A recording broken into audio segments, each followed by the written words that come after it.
शिव महापुराण की कथा तो ये कहती है कि आप किसी का उद्धार नहीं कर पा रहे तो कम से कम इस आत्मा का कल्याण तो करो, अपने आप का तो उद्धार करो, कुछ अच्छा अपने लिए कर चलो। दुकान पर बैठकर जो तुमने कमाया, ऑफिस में बैठकर जो तुमने कमाया, उसका भोग तुम्हारी पत्नी भी करेगी, तुम्हारा परिवार भी करेगा, तुम्हारे बच्चे भी करेंगे, तुम्हारा कुटुंब भी करेगा, भाई भी करेगा, माता भी करेगी, पिता भी। दुकान पर बैठकर नौकरी में जो कमाया उसका भोग सब करेंगे, तनख्वाह के हकदार सब रहेंगे।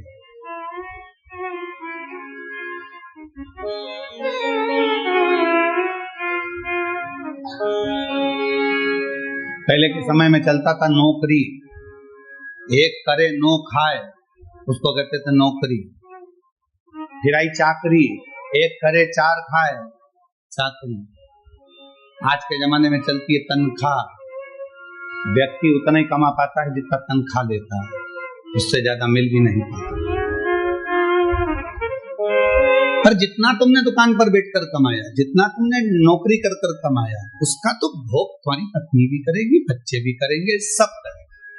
पर किस तरह से कमाया है आपने, उसका कर्म का भोग तो केवल आप अकेले को करना है, कोई दूसरा नहीं। पूछा जाएगा हर श्वास का एक एक जवाब पूछा जाएगा।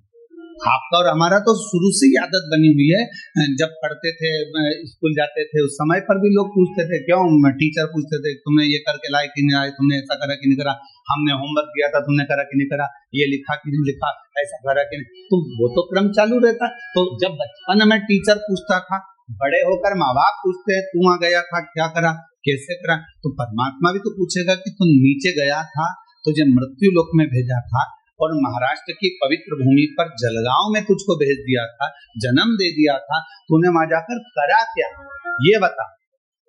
सत्संग किया, संतों का सानिध्य किया, सेवा करी, कितनी करी, वो मुझे बता। तो पूछे, फिर आप क्या बोलते, किसी के लिए नहीं कर रहे तो कम से कम इस आत्म कल्याण के लिए स्वयं के खूब कमाओ, अपनी कैपेसिटी से ज्यादा कमाओ। हम तो हमेशा कहते हैं तुम अगर अच्छी मेहनत कर सकते हो तो कमाओ, खूब कमाओ। जब तक तुम्हारा शरीर चले तो अच्छी दमदारी से कमाओ, 4-6 प्लाट भी लो, खूब दमदारी से पत्नी के जेवर भी बनाओ। अगर दुकान अच्छी चले, नौकरी अच्छी चले तो पत्नी के जेवर भी बनाओ, मकान भी लो, प्लाट भी लो, जमीन भी लो, जायदाद भी लो, खूब कमाओ।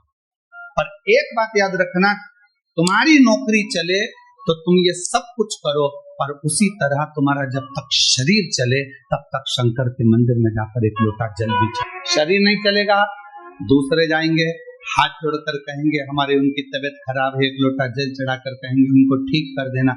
दूसरा नहीं, अपना स्वयं का, स्वयं के काम आता, स्वयं का।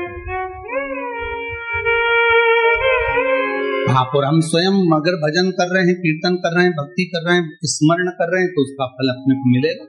कई लोग अपने पूर्वजों के लिए कथा श्रवण कर रहे हैं, कई अपने पितरों के लिए कथा सुनते हैं, उसका फल उन्होंने सोच के बैठे कि हमारे पूर्वज हैं, हमारे पितर हैं, हमने फोटो रखा, हमने ये करा, तो वो कथा सुनेंगे। आपने निमंत्रण दिया, आपने विचार करा कि मेरे गर्भस्थ संतान नहीं है, अगर मैं सुनूंगी हो सकता है बाबा मुझे संतान देगा। विश्वास, भरोसा, दृढ़। गंगा मैया ने कहा कि आप मुझे स्वीकार करो, क्यों नहीं करूंगी। भागीरथ बाबा 60,000 राख के ढेर बने हुए कपिल मुनि के आश्रम में जो परिवार के सदस्य थे, काका थे, उन सब के उद्धार के लिए गंगा जी को लेकर आ गए।